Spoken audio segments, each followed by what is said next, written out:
Joining me now to help us explain the election and understand it and its related processes is elections lawyer and university lecturer Mike Donison, who is also a former executive director of the Conservative Party of Canada and former senior policy advisor for legislation and democratic reform to the government House leader.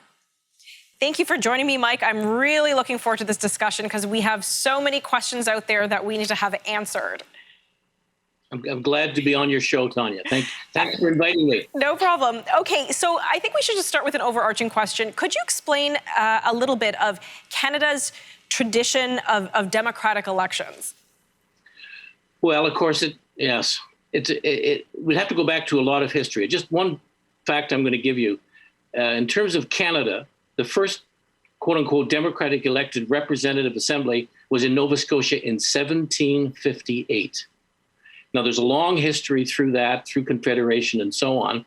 And what the history is an evolution of more and more democratization. In other words, and we can talk about that in terms of the franchise, which is just a fancy word for who gets to vote, who's eligible to vote. And so that democratic tradition actually goes back when we were still a British Crown colony. Okay, so this is not new here in Canada. We have centuries to back us up. Yes, and we have the English tradition of voting. But the difference, of course, then, just to give you an example, in 1758, I'm oversimplifying, it varied from colony to colony. But of course, only men, 21 years of age, who were British subjects and owned property of a certain value, were eligible to vote. Okay, so when did the voting age change to 18? Oh, the voting age changed to 18 after the 1968 election, around 1970, when Pierre Trudeau was prime minister. Right. It was 21 up to then, and it was reduced to 18. So the 1972 federal election was the first time 18-year-olds were allowed to vote. Oh, wow. And now sometimes on occasion you hear talk about allowing 16-year-olds to vote and reducing it even further.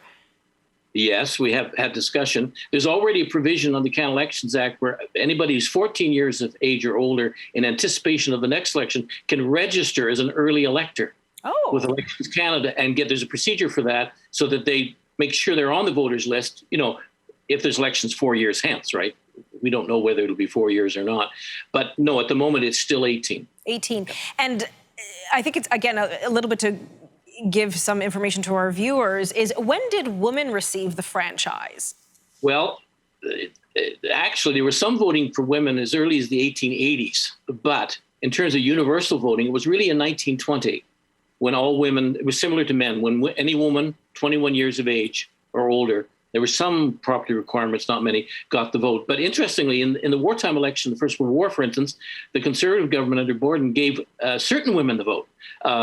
Spouses, sisters, mothers of combatants, like soldiers, they were allowed to vote. Now, there's some argument that was politically motivated because they'd probably vote for the Conservative government at the time, and there's some truth to that. But in 1920, basically, there was equality for men and women basically by 1920. Yeah. Okay, and then again, was voting more like the reason men were voting was because, for historical context, they were seen as the head of the household, one vote per household. That voice was the voice for the household? Yeah, I think that was part of the society. It's interesting. There wasn't in many places, there wasn't a prohibition on voting for women. Okay. The law was just silent.